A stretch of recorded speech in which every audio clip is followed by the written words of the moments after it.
भी उसकी वास्तविकता को देखोगे। आज भी उसने कहा मैं अपनी आत्मा देता हूं, जिसे मैं पवित्र आत्मा कहता हूं। उसकी वास्तविकता तब देखोगे जब आप उसके वचनों में हो जाओगे। उसका वचन प्रमाणित करेगा पवित्र आत्मा की वास्तविकता को। उसका वचन मतलब पिता का वचन, मतलब यीशु का वचन प्रमाणित करेगा पवित्र आत्मा को वास्तविक कार्य के लिए। आमीन, ऊंची आवाज में हालेलुया, थैंक यू जीसस। पहली वास्तविकता यूहन्ना 14 अध्याय 23 पद। देखो ध्यान से, देखो ध्यान से, देखो ध्यान से। जब आप इसे मनन करोगे, जब आप इसे समझने का प्रयास करोगे, आप उच्च श्रेणी में पहुंचाए जाने वाले हो। आमीन बोलो। मैं कह रहा हूं, मैं सुनो, परमेश्वर बोल रहा है कि जिसने मेरी बातें सुनी हैं उसने उस वास्तविकता को अपने अंदर ले लिया है। वो चीजें आपको ऊंचा उठाने वाली हैं। ऊंची आवाज में आमीन कहो। वो एक वास्तविकता थी। लोग यीशु के साथ चले तो उनके पेट खाली नहीं हुए। जब वो यीशु की बातें सुने तो वो चंगे क्या नहीं हुए, हो गए। उन्होंने वास्तविकता को देखा क्योंकि वो यीशु के साथ चले, वो यीशु के साथ रहे, वो यीशु की बात माने, इसलिए उनके कान खुल गए, उनकी आंखें खुल गईं और उन्होंने यीशु से प्रेम किया। इसलिए वो नहीं मरे, फिर से जिंदा कर दिए गए, जैसे लाजर। आप वचनों की समझ में आ जाओ। हाथों को उठा के बोलो वचनों की समझ। आमीन बोलो हालेलुया। ध्यान से सुनो। पहला वास्तविकता, कोई मुझसे प्रेम करे, और दूसरी वास्तविकता है कि कोई मेरे वचन को माने। उसका प्रगटीकरण 22 में सवाल किया गया। 23 पद में, यूहन्ना 14 का 22 में सवाल किया गया और 23 पद में यीशु ने उत्तर दिया। उसने कहा कि मैं अपने आप को किस घर में प्रकट करूंगा, मैं अपने आप को किस व्यक्ति के अंदर प्रकट करूंगा, ये चीजें आपको दिखा रहा है। ये एक बहुत बड़ा विषय है। उसने कहा मैं यीशु से प्रेम करता हूं, पर उसने गलत चीजों को लोगों को दिया,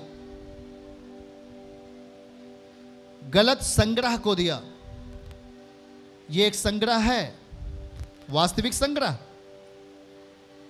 आपने लोगों को सिखाया, पर आपने अपनी इच्छाओं के अनुसार, या मैं कहूंगा आपने अपनी शारीरिक इच्छाओं के अनुसार उन्हें सिखाया।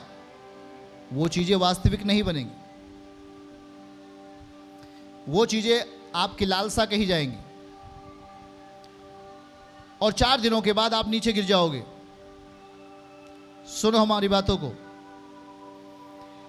पहली चीज देखो, आप उससे प्रेम रखो, यह पहली वास्तविकता है। दूसरा, उसके वचन को मानो। तीसरा, कहता मेरा पिता उससे प्रेम करेगा। चौथा, मैं उसके पास आऊंगा। पांचवा, मैं उसके साथ रहूंगा। 5, पहली चीज, यीशु से प्रेम करो। प्रेम जो सारी बातों से ऊंची है।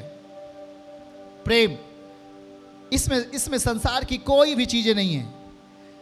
प्रेम, यीशु के प्रेम में आप संसार की बातों को नहीं ला सकते। और उसका प्रेम कहां तक है देखिएगा, मृत्यु तक। वो कहता है जो मेरे साथ अंत तक रहेगा वही है असली प्रेमी मेरा। वही है जो मुझसे प्रेम करता है, और वो भी वो अनंत काल तक कभी नाश नहीं होगा। और कहता है कि वो मेरे वचनों को मानेगा। जो उसके वचन को मानेगा, मतलब उसका वचन आत्मा है, और जो पवित्र आत्मा को प्रूफ करेगा, पवित्र आत्मा को प्रमाणित करेगा, पवित्र आत्मा को वो वचन संपूर्णता में, परिपूर्णता में और वास्तविकता के रूप में आपके घरों में प्रकट करेगा। आप कुछ भी बगैर वचन के नहीं कर सकते। एक व्यक्ति ने कहा, उस व्यक्ति का नाम क्या है, जॉर्ज मूलर। उसने कहा कि जब कोई व्यक्ति वचन को नहीं पढ़ता है, तब उसके जीवन की हर बातें, वो चाहे प्रार्थना की बातें हों और परमेश्वर में बढ़ने की बातें हों, सारी चीजें नष्ट कर दी जाती हैं। वो खत्म हो जाता है, वो कमजोर हो जाता है। देखो इस बात को, पहली बात इस बात को हम समझें। हमने कई बार इन चीजों को पढ़ा, पर यीशु इस बात को क्यों आपको समझाने का प्रयास कर रहे हैं। फिर से आइए देखिए, उसने कहा मैं अपने आप को प्रकट करूंगा उन जगहों पर जहां पर लोग मुझसे सच्चाई में, वास्तविकता में प्रेम करने वाले होंगे। मैं अपने आप को प्रकट करूंगा और उसका प्रकट करना केवल एक दिन के लिए नहीं, अगर आपने उसे सच्चाई के साथ उसके साथ बने रहे तो वो प्रकट करेगा लंबे समय तक, लंबे समय तक। और यही तो है पवित्र आत्मा का माहौल, यही तो है पवित्र आत्मा का घर। ये पवित्र आत्मा का घर है। पांचों चीजें पवित्र आत्मा का घर है। यीशु ने कहा, मैं तेरे घर में आया, तूने मुझे नहीं देखा, तूने मुझे स्वीकार नहीं किया।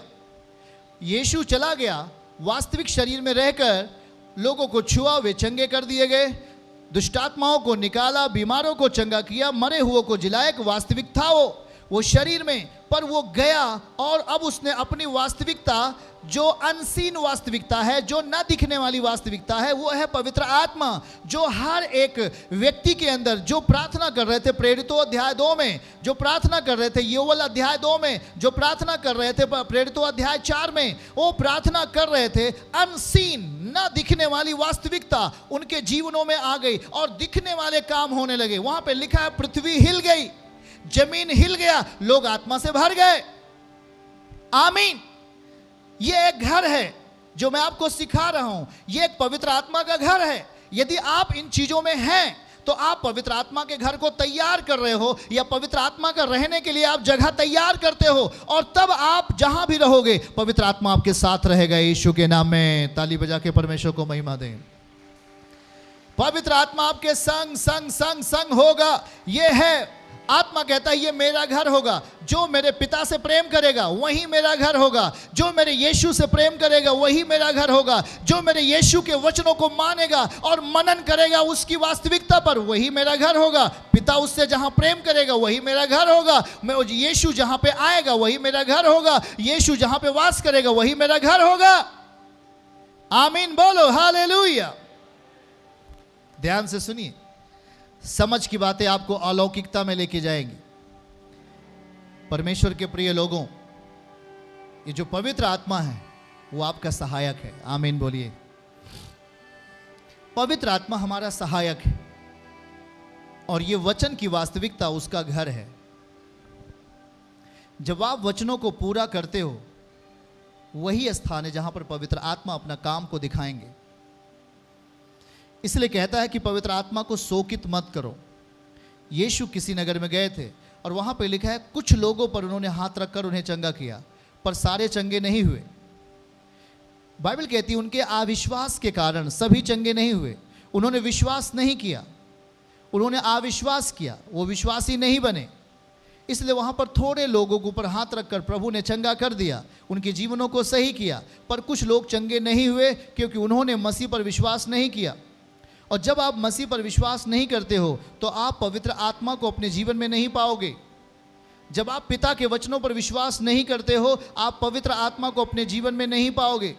यही है पवित्र आत्मा। जब आप सोते रहते हो उसके वचनों के अनुसार, तब अगली सुबह आपके लिए अलौकिक हो जाती है। यही चीज को लिखा है दाऊद ने भजन 30 उसके 5 में, कदाचित रात को रोना पड़े, पर वो स्थिति परफेक्ट नहीं थी, पर जैसे ही आप परमेश्वर की उपस्थिति में आगे बढ़ोगे, अगली सुबह लिखा है वो सुबह तुम्हें आनंद देने वाली है। वो लिखा है वो सुबह हमें आनंद देगा, वो अगली सुबह मेरे लिए आनंद होगा। लिखा है परंतु सवेरे आनंद पहुंचेगा। आमीन, हालेलुया। हम उसके जीवनों को, जो पवित्र आत्मा का जो जीवन है, जो पवित्र आत्मा स्वयं एक जीवन है, वो आपको शोभायमान करने के लिए आना चाहता है, पर उसके साथ शारीरिक दशाओं को नहीं मिलने दें। उसके साथ शारीरिक मनोदशा नहीं होनी चाहिए। शारीरिक काम मतलब संसार के कार्य। आप मसीह को तो जानते हो, आप कहते हो कि मैं विश्वास करता हूं मसीह के ऊपर, पर आपको जहां नहीं जाना चाहिए आप उन जगहों पे जाकर अपने आप को दिखाते हो, या आपको जो कुछ काम नहीं करना चाहिए आप उन गलत चीज़ों को आप करते हो। देखो, जो चीज़ें आप करोगे वो चीज़ें आपके जीवन में होने लगेंगी। इसलिए अगर आप एक मसीही हैं तो आपको मसीह को वास्तविक बनाना पड़ेगा अपने जीवन में। तो आप कितनी भी बड़ी बीमारी क्यों ना हो, बाइबल कहती है, जब आप वचनों को पढ़ो, बैतसैदा का कुंड, वहाँ लिखा है यीशु ने कहा कुछ भी बीमारियाँ हैं, पिता कहता है कोई भी बीमारी वाला व्यक्ति अगर उसमें कूदेगा पहले तो वो चंगा हो जाएगा। मतलब ये कि परमेश्वर के लिए कुछ भी चीजें कठिन नहीं है, वो सारी बीमारियों का हल कर सकता है। आमीन बोलो। वो सारी समस्याओं को दूर कर सकता है, सारे दुर्बलताओं को दूर कर सकता है, सारी चीजों को खत्म कर सकता है जो आपको धोखा दे रही हैं। उसने कहा कि जो कूदता है, जो पानी को हिलते ही जैसे जो कूदे, वो चाहे जिस बीमारी में होगा वो चंगा हो जाएगा। मतलब उसके लिए कोई काम कठिन नहीं है। वो चीजें वहां पर वास्तविक हो जाती थी, वो चीजें वहां पर सही हो जाती थी। जो पहले उस पानी को छू लेता था, उसमें कूद जाता था, उसमें छलांग लगा लेता था। प्रभु जो हमें समझाने का प्रयास कर रहे हैं उसे समझें। हमारे लिए जो सहायक आया वो अब आपके भीतर रहना चाहता है। यीशु शारीरिक देह में आए, वास्तविक शारीरिक देह में। आप उनको देख रहे थे, आप उनको सुन रहे थे, आप उनके साथ चले, आप उनके साथ खाना खाया, पर उसने कहा कि मैं अब जाता हूं। देखो एक पद को हमारे साथ पढ़ो। हालेलुया। हमारे साथ उस पद को देखिएगा।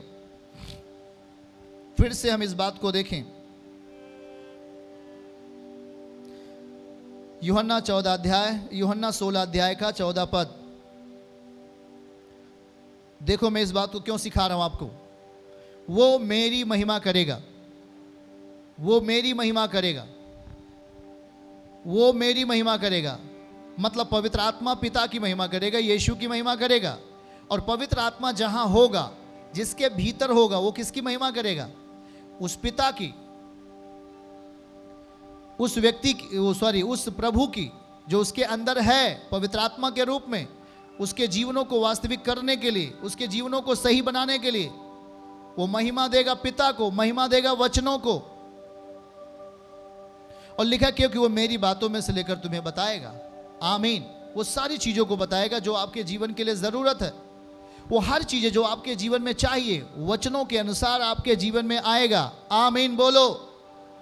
देखिए मैं फिर से कहता हूं कि यदि आप चिन्ह और चमत्कारों को देखते, यीशु आपके लिए चिन्ह और चमत्कारों को करते हैं, पर ध्यान से सुने, अगर आप वचनों के द्वारा चमत्कार को पाते हैं तो वो हमेशा के लिए हो गए आपके जीवन में।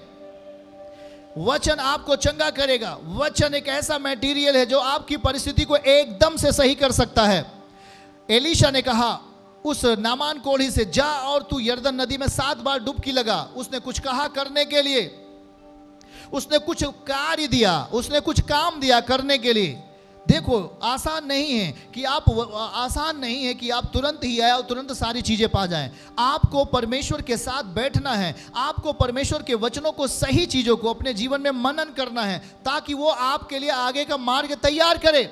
उसने वो चाहता, एलीशा उसे तुरंत दुआ करता, वो ठीक हो जाता, पर एलीशा उस घर से बाहर भी नहीं निकला। उसने कहा जा और यर्द उसे बोल दे। उसने अपने सेवक से कहा, गेहजी से, कि जा उसे कह दे नामान को जाकर के यरदन नदी में डुबकी लगाए और वो चंगा हो जाएगा। और वो जाता है और 7 बार डुबकी लगा देता है और 7वीं बार वो पूरी तरीके से चंगा हो जाता है। आमीन। मतलब उसने वचनों को पूरा किया, इसलिए वो पूरी रीत से ठीक हो गया और फिर से उसके ऊपर बीमारी नहीं आई। इसलिए आपको जरूरत है परमेश्वर के वचनों को आपके जीवन में जाना। उसने दूसरी चीजों को देखो, दूसरी चीजों को यूहन्ना 14:23 में क्या लिखा है? पहला लिखा कि तुम मुझसे प्रेम कर, और दूसरा शब्दों को लिखा मेरे वचनों को मान।